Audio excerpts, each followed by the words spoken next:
O positive രക്തം അവിടെ നിന്ന് മാറി എന്റെ ശരീരത്തിലേക്ക്, എന്റെ ബ്ലഡിലേക്ക്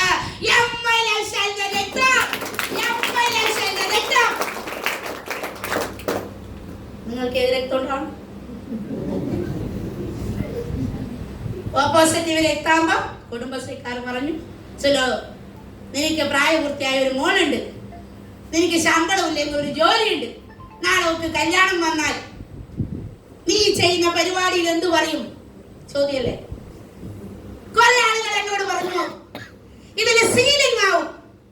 എടാ നീ സീലിംഗ് ആവുന്ന ഫാറ്റ് കെട്ടുവേണ്ടി വരും.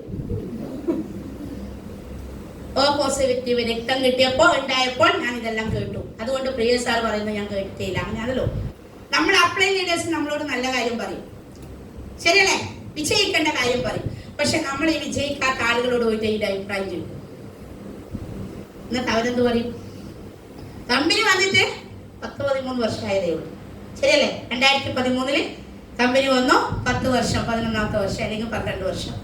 പക്ഷെ അതിന് മുന്നേ പറയൂ, ഞാൻ ആ ബിസിനസ് ചെയ്ത ആളാ, അത് തട്ടിപ്പാന്ന് പറയുമ്പോ ഈ കേട്ട കാര്യങ്ങളെല്ലാം അയാളുടെ വാക്കിന് വില കൊടുക്കും. എന്നിട്ട് പിറ്റേ ദിവസം ലീഡേഴ്സ് ഫോൺ വിളിക്കുമ്പോൾ, സാറേ എനക്ക് വേണ്ട, ഞാനില്ല സാറേ, ശരിയല്ലേ? ഞാനും തുടക്കത്തിൽ അങ്ങനെയാ. പക്ഷെ RTP കഴിഞ്ഞ് വന്ന് ജോലി റിസൈൻ ചെയ്തു. ജോലി റിസൈൻ ചെയ്യുമ്പോൾ അമ്മ കരയാൻ തുടങ്ങി, മോള് പ്രിയ സാറെ വിളിച്ച് തലമ്പാൻ തുടങ്ങി, മൊത്തം പ്രശ്നം. അങ്ങനെ പ്രശ്നം നടക്കുന്ന സമയത്ത് എന്റെ നാട്ടില് അന്നൊരു ഡിസ്ട്രിബ്യൂട്ടേഴ്സ് മീറ്റിംഗ് വെച്ച് നമ്മുടെ സ്വപ്നങ്ങളുടെ രാജകുമാരൻ ഉണ്ട്, MLXL എന്ന കമ്പനി. അദ്ദേഹം ഗ്ലോബൽ ടീം കോർഡിനേറ്റർ ആണ്.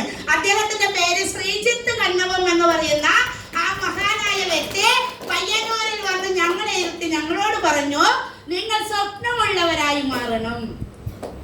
ഈ ബിസിനസ് ചെയ്യുന്നവർക്ക് എന്ത് വേണം? സ്വപ്നമുള്ളവരായി മാറണം. ഈ ബിസിനസ്സിൽ നിങ്ങൾക്ക് ഒരു ലക്ഷ്യമുണ്ടാകണം. എന്ത് വേണം? ഒരു ഡ്രീംസ് വേണം, ഒരു ഗോൾസ് വേണം.